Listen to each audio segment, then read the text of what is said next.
once again.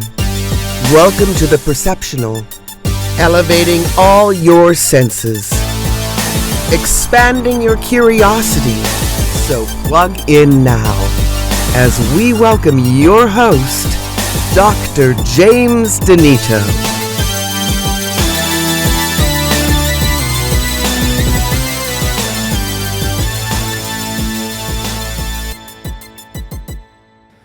Welcome back to the Perceptional, episode number 10. You can see we are in a new studio, a much bigger studio. This is our first experimentation with this setup, as we are going to be interviewing guests that have much larger followings and therefore deserve a much larger studio presence. Otherwise, we'll have some mixtures and you'll see us back and forth into the regular podcast studio. But here we are at the Maker's Gym Studios in beautiful Frisco, soon to be the trifecta of the Dallas-Fort Worth area. Boy, oh boy, is this city growing. This is a different kind of show. You may notice the set has a few unusual things on it. This is going to be more like the Perceptional, Dr. Donito unhinged, unscripted. Basically, we're going to say it as it is today. We'll probably end up editing a lot of stuff of what we are saying in here out. But we are going to address some very interesting topics, some deep things. And I have a very special guest today. We have Dakstone, a close family member. Dakstone has half my age, roughly. I'm 66, remember. And why do I look so good? Because I take stem cells. Go find a podcast on it, and you'll see you too can feel and look good. However, Dakstone has incredible wisdom for somebody his age, and he has traveled the world. He has an incredible deep thought, and today he's not a guest, he is my co-host, so to speak. So Dakstone is fresh up into this area, and he is building his own independent company, Stone Focus Productions. And at the end of this show, you'll be able to see a link to some of the incredible work that he's done and projects he's worked on. Today, the topics, though, are not going to be about photography and video. We're going to talk about things that are what's wrong with the world, because he's been in a lot of places. Name some of the countries that you've been in, first of all. You were schooled in London. That's certainly that. I've been through Switzerland, France, Germany, Italy, Vietnam, which is part of a video I guess we'll bring up later. Those are kind of the major ones. Scotland, I was in Ireland for about an hour while kayaking, so I don't really count that one. But And how many years were you in England, though? Altogether, 10 years. It was back and forth, but if I had all the years together, it was about a decade. And you met your sweetheart there, and now you married her, and she is from England. Yes. But not by blood, luckily. That would have been a deal breaker. She's from Kazakhstan, but grew up in the UK, so she has the accent, but luckily none of the genes. So, knowing your experiences with England and where they are politically, do you have any desire to ever go back, even for a vacation to England, or where are you at with that? No, that's been a point of contention between her and I, because obviously her mother and her brother still live in the UK. But I've told her I'm very hard-pressed to be convinced to go back to that island anytime soon, unless a lot of things change. Is it the free health care that everybody gets that is not so palatable? The NHS. Or is it the wonderful transportation system where you basically don't have really any access to a car for the most part? Yeah, and that if you do have access to a car, you're taxed even more for having the car with their what is it? I forgot exactly what they call it. It has to do with your exhaust and emissions. I think it's like an emission tax that they do. So kind of like how our tollways work here, but they just have it overall immediately. The second you get that car, you have a tax you need to pay. Same with a TV license. You need a license to watch TV. I had police actually show up at my door once because someone just walking by decided to be a good Samaritan and report, like, hey, they've got a TV up in their flat up there. I don't know if they have a license or not. And it was just a computer screen. We had police knock on the door, let themselves in. It's like a 2-hour investigation took place. Just because they thought you had an unauthorized television. Yeah. You have a screen in which you can watch the BBC. You need to pay us we had to prove that we had never, in fact, watched the BBC on that screen. Oh, good God. Which this is a good dovetail, folks, for one of our first things. We just saw some things happen in Europe, but this is France, and they came up with a bill. I'm not sure the majority of people would have voted for this. It was dovetailed on to some other type of legislation like we do here. But basically, I read that they were going to fine you and imprison you if you were speaking out against the government mandates on vaccines and any of the health requirements that you must go hide from the evil germs. What would you think France's citizenry is going to do when this is tried to be enforced? I mean, I hope we see another student riot like we saw when Marie Antoinette was beheaded along with her husband and all of her kids. You'd hope that would happen again, like they reached that level, but I think they're too subservient at this point, especially in Paris. Would you say, I thought about half the people in France didn't like taking the vaccine or so. Is that kind of what you heard, or were they even that compliant? From what I've seen, just researching into just numbers, especially around Europe, because that was always fascinating with how much Europe would talk about how highly vaccinated they are, but if you look outside of major cities, it was pretty low, the vaccination rate.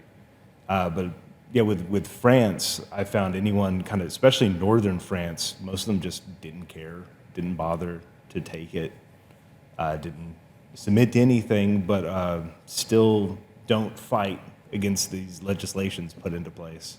It's very, not to harp on the British too much, but very British mentality of kind of keep calm and carry on attitude. So I wonder if they come to your door, and I think this is going to be the ultimate test of everybody's Rubicon red line in the sand, and that is when you are about to lose the last freedom you really have, and that is what goes in your body. We still enjoy that here in America, but the World Health Organization is working on plans for the next pandemic. They are anticipating it, disease X, they're calling it, and maybe they know an asteroid's coming in with a lot of new germs on it, or maybe they know what's going to accidentally escape from the laboratory again, that they have to have this. But I feel this will be the final last straw for a lot of countries, including the United States, when government becomes too overreaching, when they want to get into your arm and say, stand aside. Now, in our country, we just got plenty of guns. The poor French, where are they going to get their guns from? Yeah. What neighboring country? Maybe their neighbor might have a musket or something. They can't get them from England. They right? oddly still have a pretty high shooting rate, considering how tight most of Europe is on guns. We're going to jump all over the place here because I've come up with some ideas to get into Dakstone's head here. He's always got a way to make me think when I throw an idea at him. And I've got some things here. For instance, we're talking about the shortage of workers that still remains in the United States here. And we have our government telling us there's plenty of jobs and there's no concern with the shortage of workers. There's a lot of work to be done that has the label on it where it's hard manual labor. And there's about 8 or 10 million people who just came into our country in the last few years who are ready and willing to do that kind of work, but we're really trying to decide how we're supposed to make that work. Your wife has been through the gauntlet trying to become a U.S. citizen. Yes. How many years have you been working at that already? We have been at it since starting the fiancé visa, which we then had to supersede with a spousal visa. It's been about 2.5, coming close to 3 years now, and I think it's only been the past year that she even has a work permit. Still does not have a green card, anything. By the time she's done trying to do it the right way, I can say this, they will have probably spent more than $5,000 in legal fees, 3 years to 4 for somebody trying to do it right, who comes into this country able to speak 2 languages, if you want to count a British accent, a 3rd language, that's fun, and had a bank account, had skills, education, and this is what's wrong with our country. But we have a shortage of workers. And so I had some theories where all the workers went. I thought maybe God raptured them out because it is the end times, as many people in their religions feel, so Just give they're them a gone. break. Maybe they just decided to stay home, not the work from home people, the people who found a new way to make money online by selling something stupid or selling their perversions. The online systems are notorious for having millions of people who are paying money to watch you wash your socks or have sex or something like that. Yep. There's still another theory, and that is that everybody's too sick or dead from the whole COVID vaccination program. You have any theories on where all the workers have gone? Is it? It comes down, I think, at least with me and my understanding of it, the generation. If you're looking at like Gen Z Zoomers, I think a lot of them look at something like manual labor or working a 12 to 12 shift at a McDonald's for not even enough pay to get an apartment. They'd rather just go to hands and show their feet off and get thousands of dollars because they have that option. With millennials, I think they're just half of them are completely dead inside, and the other half are just completely subservient to whatever power might be at the time.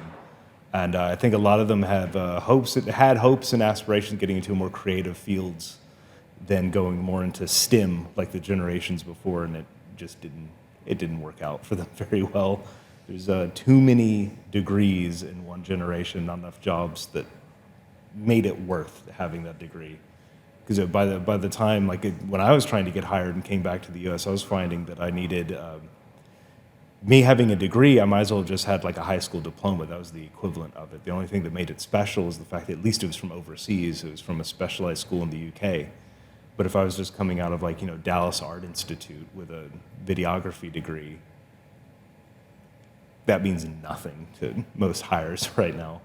So I think it's a mixture of there are a lot of jobs and a lot of people who just are too lazy to do those jobs, and there also are a lot of jobs that are just so, I guess what they're looking for is so desensitized to what is actually available out of a workplace. Because you have 400,000 people with degrees running around looking for this one job. Okay, well, let's just make it minimum level masters instead of bachelors. And that bars a lot of people. So they weren't raptured out after all. But at the very least, they may have decided that the work is just too hard for them. Yeah. This can dovetail into another new diagnosis with all of the young minds. Everybody who is under 40, I feel, is in trouble right now for what their upbringing and the environment has done to them. We have some new variations of autism. There is now virtual autism, which is basically created by you being on your cell phone too much and how early that starts. And then there is the new diagnosis, ODD, oppositional defiance disorder, where you just don't do what your parents tell you. I never had a label put on me because my parents were basically hands-off for me, and I could do whatever we wanted. It was a different era. I was the era I could ride my bicycle, and as long as I was back by dinner, my parents never worried I was going to be abducted and murdered, so to speak. I remember you telling me you had some labels put on you because some school wanted to test you, and obviously you've outgrown all those. Yeah. You're so successful. What are we going to do with all of these labels that people are wearing like a badge of honor right now? Do you? It's weird. It's at least with me growing up, when you got labeled something like dyslexia, you want to do everything you could to get over the dyslexia, including medication, which a lot of kids took, and I think that just fucked them up more than anything else. But with me, when I got labeled with dyslexia and a multitude of other things, I just worked, like dyslexia, for example, I just worked my ass off trying to make sure I, like bed, remembering how to look at it that way, like B-E-B, and have to look at my hands to like re-memorize how it works. Yes, you came up with a coping system, an adaptive mechanism you tried. I found with Generation Z, because where I worked before, I had to work with a lot of students and fresh college students. Instead of trying to work with it or find strengths with it or get over certain weaknesses from any sort of diagnosis they have. They just wore it, like you're saying, as a badge of honor. It's like, well, I can't do that because I'm blank, blank, blank. I'm XYZ, so I can't do this. Instead of any sort of, like, even just trial and error in their life of, this is impacting me. I wonder how I can kind of get around that my own way and work through this. Instead, it's just an immediate excuse, an immediate complaint, immediate, oh, I can't do that. It's impossible for me. Well, I would say because the medical profession has responded with drugs, plenty of drugs. Most of the kids in school now are drugged for some reason or another. And as a result of that, I think there's one exception to school shootings where the shooter wasn't loaded up with some of these drugs, but we'll never bring the drug companies or the medical doctors to trial. We've brought a few of their parents to trial now for allowing their kids to turn into monsters and murderers when they had an idea with texting proof and stuff that they were natural-born killers from the drug industry causing that on them. So we'll be excited to see the newest labels that come out. Yep. But I was just learning about virtual autism, and it was encouraging to know that it's completely curable. Just take the damn phone away from the kid.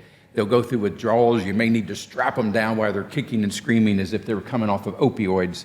But I thought my generation was bad with phones. Like I still have my moments where I'll be in bed for an hour just staring at my phone screen because I want to read something before bed or something, and I feel bad about that. But then when I saw younger millennials and the generations below me, just this obsession, it's like they cannot exist. There's like an ego death if their phone is out of their hand. And they can't cope. So they lose their soulmate, basically. Yeah. All right.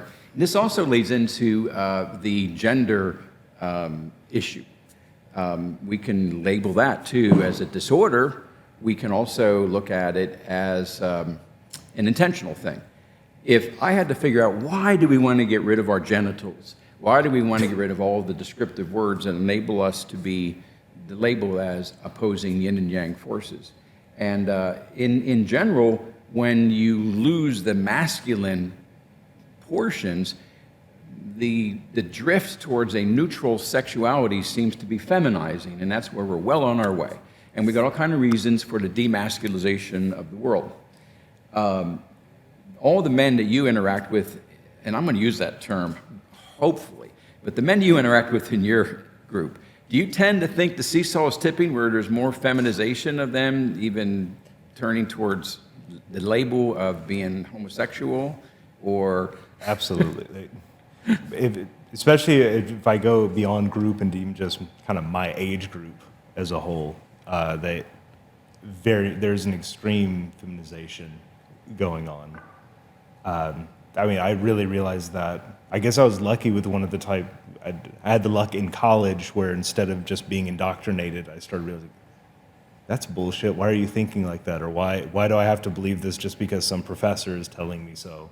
And I at least had the wherewithal to not question authority, but have personal questions about it and want to do my own research. And I found more soy, as a lot of people in my age group say, the lower their testosterone, the more subservient people become. So I think that plays a lot into with men just, well, it was on TV and they told me to think that, so I'm going to just think that way. I never thought about that. That's amazing that the more you feminize this testosterone, the more you can control people. That's a fascinating insight. Now, I just remembered a story when you were young. You'll tell me, what grade were you in where you didn't want to take the class picture with everybody? Oh, fifth grade. And the teacher called your mother because you would not comply. Yeah. Why didn't you want to sit with everybody for the picture? I just didn't care to. I didn't get why I was being told I had to take a class photo because I don't have to take a class photo. So you see, that's where it starts. You got to be oppositional in a good way. Drove the teachers crazy. What do you mean you don't want to take a picture with all of us? It's just a picture. But something made him uncomfortable about that. And you see, that's what we need more of, people to question authority on here. So that was a great start. I love that story when I heard that. I forgot the details of it. It just maybe come to mind here. On the line of our identity, of what we are, when people are confused, I've had an interesting theory that if we all are spiritual and we believe a soul animates us, and that soul may have been here before, then what if that soul had a little hint of a memory on it being a male or a female, and it was a female before it comes into a male body, and somehow that little memory's coming through? That might be a simple thing to say to some poor kid, I think I need to be a girl, I'm in a boy's body. You go, well, I'm sorry, but the memory's leaking through. We'll try and fix the matrix on there, but you have to embrace who you're in right now. But along this line, have you ever been in a Hindu temple and seen the process of what the statues are, the deities, they call them? One of the things that stood out to me about that was that they change their clothes on them every day. They put fresh food in front of the deities. And by treating them in a certain manner, they can draw down the God, the spirit, into that statue. It's a portal that they create. So I'm just wondering if there's something similar to the way everybody's starting to cross-dress, where the Hindu might have it right. Yeah.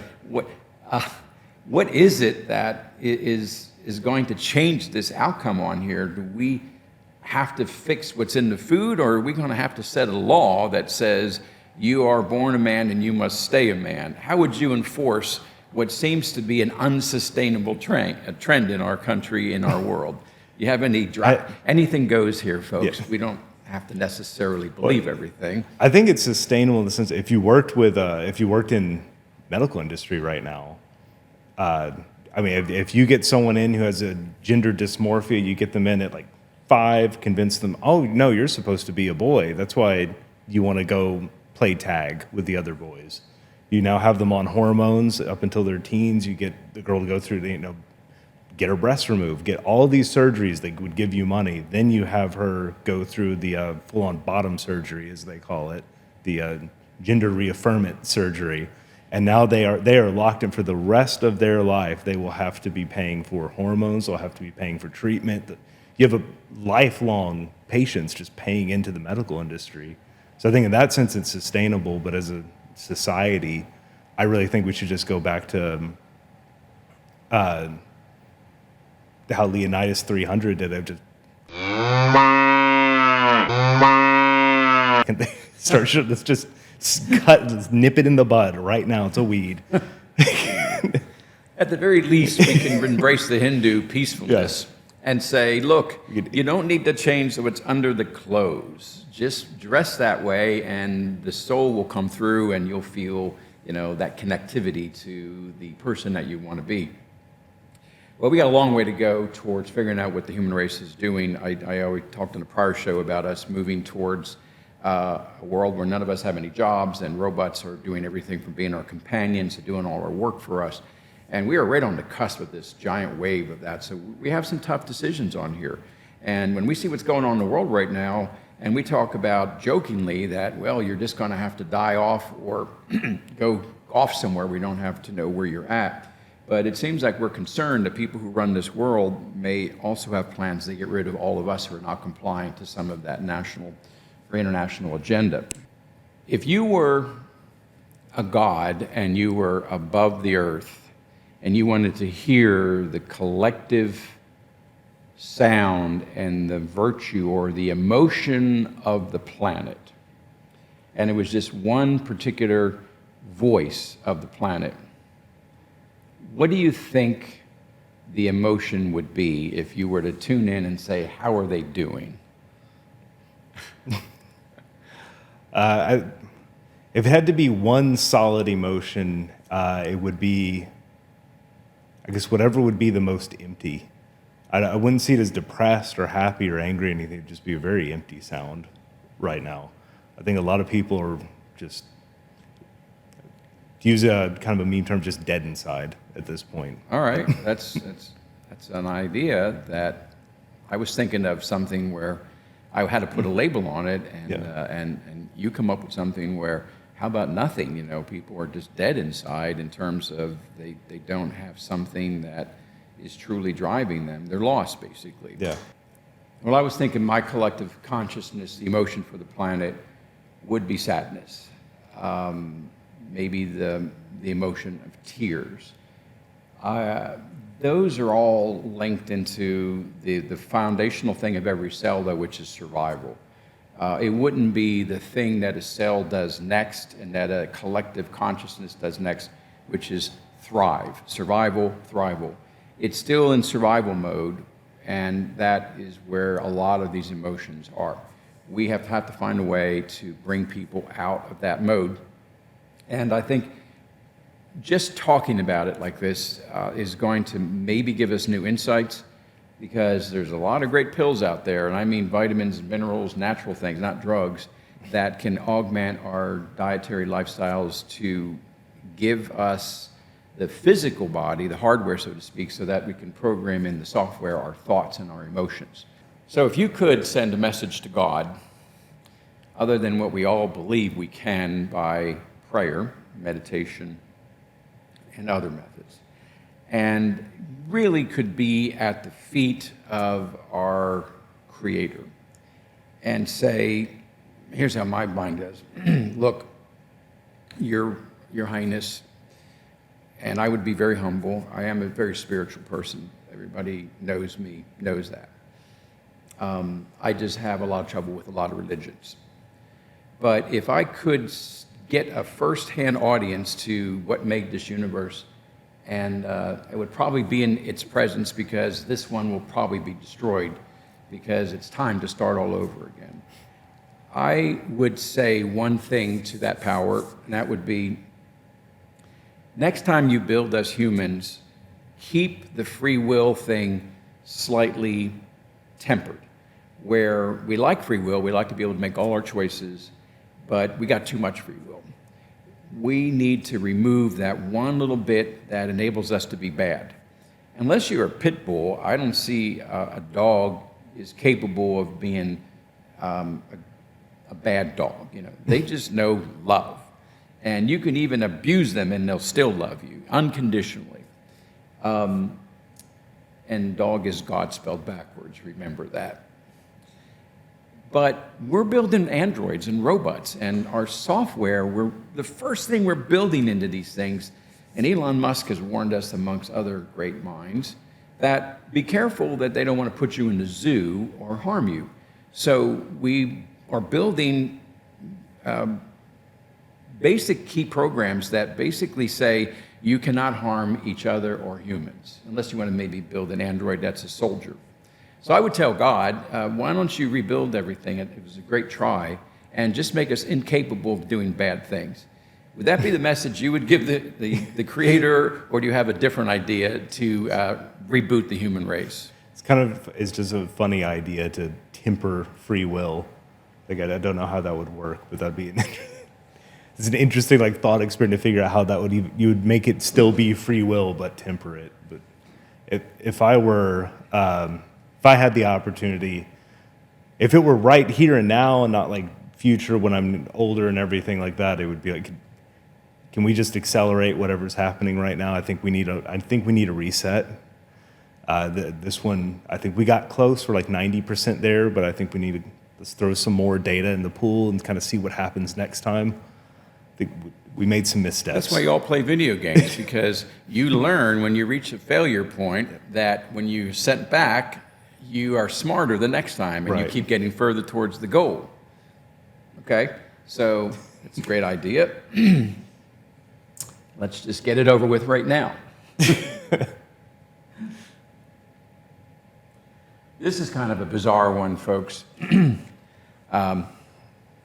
Because religion has found necessary to do certain rituals as we grow up, both in our places of worship and even to the human body, to connect to God more, and it might be suffering, pain. And so we know a certain religion that has spread to other parts of the world that has taken the male, because we are the ones that are much harder to control apparently, and has decided to cut the end of the male sex organ off. We just call that circumcision. I wonder if circumcision has been misinterpreted. My thought is maybe they're aiming a little too low, and it was all about cutting off the umbilical cord stump on there. What would you say that we should do with circumcision? Keep it up, or for whatever reason, or ban that as well as a starting point to keep men men. Because in essence, when you think about it, you're demasculinizing the man, so to speak, right? No, I am fully on with it needs to just be made outright illegal. I don't care where religious freedom is with some. The second you're mutilating someone for any reason, especially when they're not even a conscious thing at that point. Then you look at how uptight people are with like female circumcision and how that was a huge thing in the news years ago about how evil and horrible and just distraught people were to learn that was a thing that happened. It's like, well, but you're the same person, like to one of my friends, you're the same person who just got their kid circumcised because, well, that's just what you're supposed to do. To me, that's more evil than the... Don't even question it. Yeah. We're going to take our kid to have the end of his penis cut off. He's going to scream bloody murder. There will be blood. There will be other weird things. But that's what we have to do. And that's what we say. We've got to start questioning things, people. And it starts with birth when you think about that. We figure out all these other things that we want to do with that kid, put the right color in the room even. And by the way, those colors have reversed. It used to be that blue was associated with the girl and pink was the boy. And it's a fascinating thing when they changed that color scheme. Yeah. So it's all arbitrary, so to speak. Okay, so we're against circumcision. All right, Dakstone, I really hate to say this, but I think you and I really are doomed to our efforts to try and bring order and things that are right and virtuous into the world. Because when people started studying the deep sciences, and physics is a main one on here, we came up with this observation that everything tends to go towards a disorder. We call that chaos. And that process known as entropy. And it's the same principle of me hitting some billiard balls. I wanted them in an orderly manner in the triangle, and now they're disorderly. And it was a certain amount of predictability where those balls would go. But at this point, it's a lot of work to gather them all up and put them back into an ordered fashion on here. There's different words. This proper order, the perfection of life, mathematically is defined as symmetry. My hands are symmetrical here. There's entire books written on things that are symmetrical. And then things are asymmetrical, or the word chaotic in there. We have also associated even our religious ideologies that perfection is God, and ultimately then the opposite, chaos and disorder, might be evil. But my God, we're in a universe that is designed to go this way, towards disorder. And look around you. We will watch everything we build fall apart, whether it is the natural breakdown of the atoms to the forest burning down by a lightning strike, the volcano covering everything, the tsunami coming in and wiping it out, and even the body. So even though I'm slowing the aging process, I am under no disillusion that I'm not going to get older and die of some disease. The reward of all of this life is death. And that's supposed to be a good thing spiritually. The problem is we all, unless we die by some quick, violent thing, we're all going to die miserably of some disease process. And we can label it, and he died in his sleep when he's 95 years old. That poor old decrepit body, what would it be like to watch that person go through the day, getting out of bed with the arthritis they had or the memory losses they've had? It's tough watching the disease process, the failure of our immune system in here. Are we doomed to be folly and foolish to try and create order? God, it took us hours to set the studio up, people, to get some order in here. And then we have to quickly disassemble it as well. Do you see something I'm not seeing here? What are we to do when the dynamic flow of time and energy and mass is to get as far apart and to come in disorder as possible? Should we just give up, or do we find a way we can bend the rules of physics? I think in terms of humans as a species doing it, unless we could invent something like an atom smasher, and just make these little bubbles of new dimensions whenever we want. Like, okay, this one's too disordered now. Let's hop to the next one at this moment of perfection that happens, and then just keep going to the next one. Because if we just stay in our, I guess, universe as we perceive it, then it's going to just fade into just ash and dust by the end of it. Which I guess by the end, when it's just pure dark and even the black holes end up dying out just from losing their radiation, then it might be, I guess, perfect in the sense that nothing's ever going to happen and nothing's ever going to change, so that you can see hope in that way, but I don't know. And consciousness no longer exists there. Because we found in the physics that you cannot create atoms and matter and then consciousness comes from there. Consciousness has to be there first to observe it into existence. So when the structure breaks down, consciousness just has to leave, apparently, but it is able to be present. And that's where we see the spirituality. Now, you've done some ghost hunting stuff, and let me tell you, I saw some of your footage, but it was a home in Allen, right, that you did some filming in for an incredible haunting? Oh, yes. Yeah. That woman has now since left us, and she died peacefully at a nice ripe age, but it was still a disease process. But I heard about this home. It was actually a patient of mine, and we got her in there. But you guys picked up recordings in both video and audio of something from the other side, right? Yeah. There's some weird things with that whole, I think we spent 2 or 3 nights total over the course of a couple weeks collecting stuff. The weirdest one, not counting visual or anything like that, was this recording we got talking about, it was like the black in the well or something like that. When we spoke to the owner after the fact, she's like, my husband was so mad when we got this place. There's a well in the back that had all this black sludge in it that smelled horrible, and we sent it off to be tested. No one ever got back to us about what it could be, and we just had it cemented in. And she didn't even remember that conversation until we played this recording for her. It's like, hey, does this sound like anything you would know? That was a really interesting moment. I'd never had anything like that again with any of the ghost hunting stuff I had or did. You're hard to scare, though. Did anything ever in there give you a true chill, or is it just more fascination?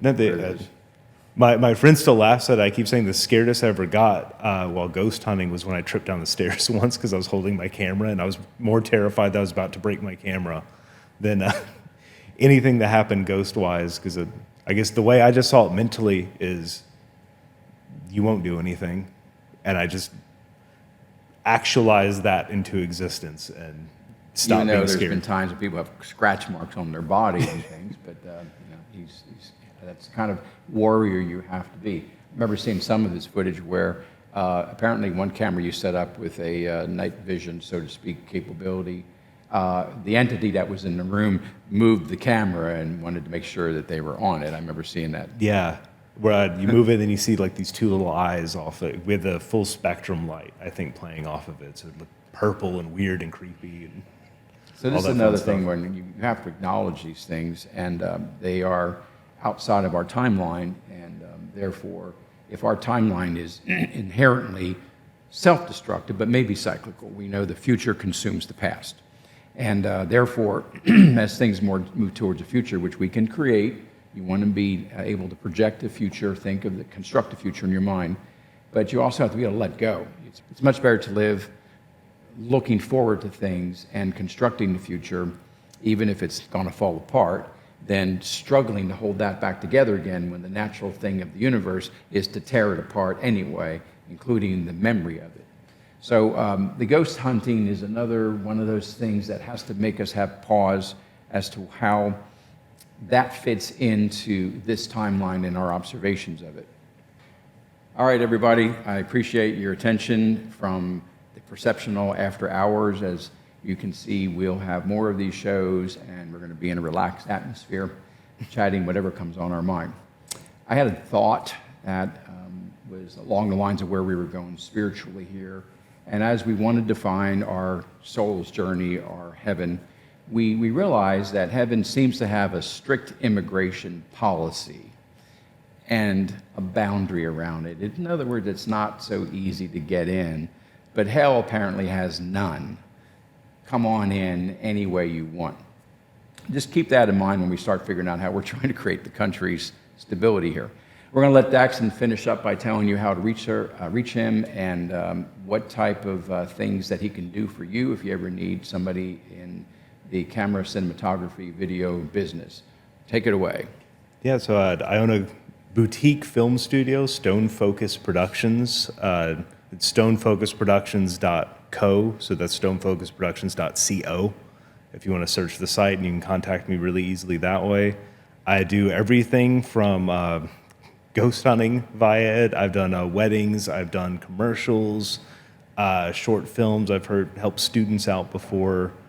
Again, it's just a small boutique film studio, so I kind of just take any jobs, any applications as they come in, and work with you to see what I can do and what best suits your vision for your project.